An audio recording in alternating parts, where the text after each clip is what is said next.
Մենք այս պահին կզրուցենք վաստակավոր արտիստ Արսեն Գրիգորյանի հետ։ Պարոն Գրիգորյան, ինչպիսի ընտրություն եք կատարել, հանուն ինչպիսի Հայաստանի։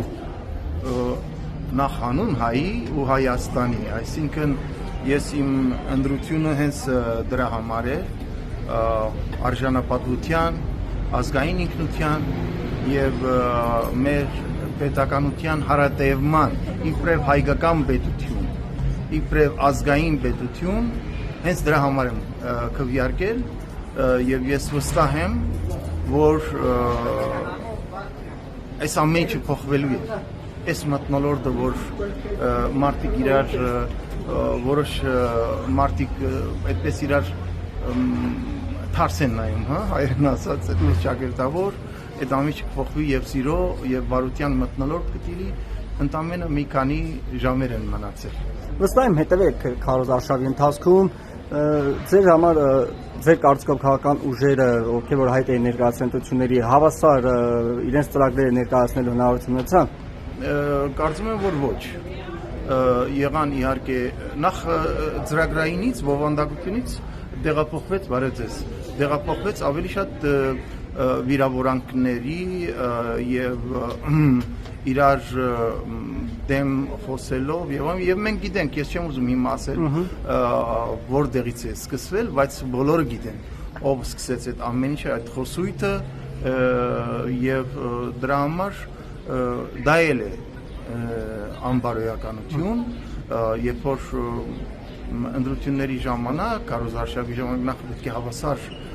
պայմաններ լինեին եւ նաեւ արդարություն պետք է լինի, արդար մրցակցություն պետք է լինի եւ բոլոր տեսակի նախընտրական այդ խախտումները երևում էին միայն ընդդիմադիր ուժերի ինչ որ ձևով իրենց վերագրվող բաներ էին, սակայն իշխանականը չէին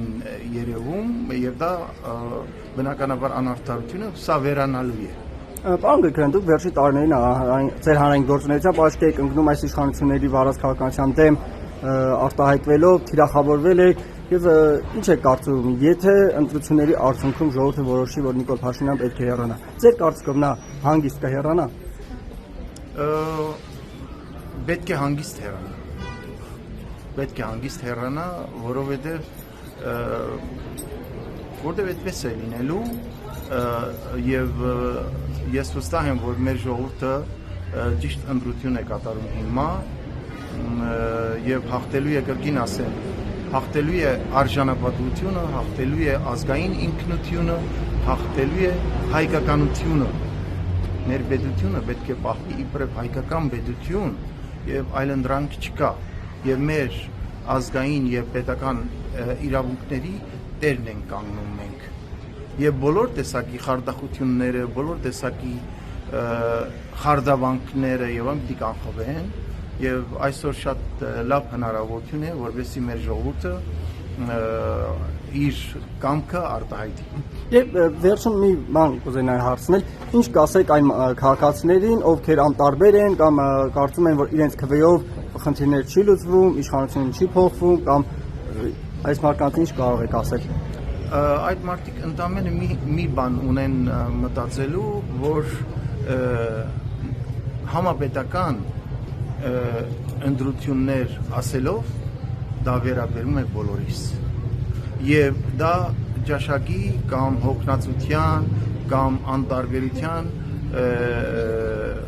երևույթի հետ պիտի առնչություն չունենա, դա պարտականություն է, բոլորիս պարտականությունն է մեր թե անցյալը, թե այսօրը եւ թե գալիքը մենք ինքներս որոշենք, եթե մենք դժգոհություններ ունենք, թե ներքին դժգոհություններ, թե արտաքին հարաբերությունների եւ այլն դրսի ազդեցության, եթե մենք ունենք դժգոհություններ եւ ուզում ենք որևէ երկրից որևէ հրահանգներ չլինեն, որոշումներ չլինեն մեր փոխարեն, ուրեմն մենք պետք է անտարբեր չլինենք, մենք պետք է մասնակցենք ընտրությանը, որովհետեւ սա մեր կյանքն է, սա ուրիշի կյանքի մասին չէ, սա իմ մասին է, քո մասին է, բոլորիս մասին է, եթե մենք իսկապես մի քիչ ավելի խորը մտածենք, մենք կգտնենք, որ սա անձնական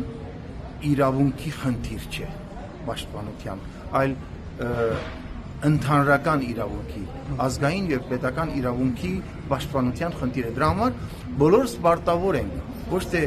գուզենք գնանք ընտրության կամ գուզենք չենք գնա, այլ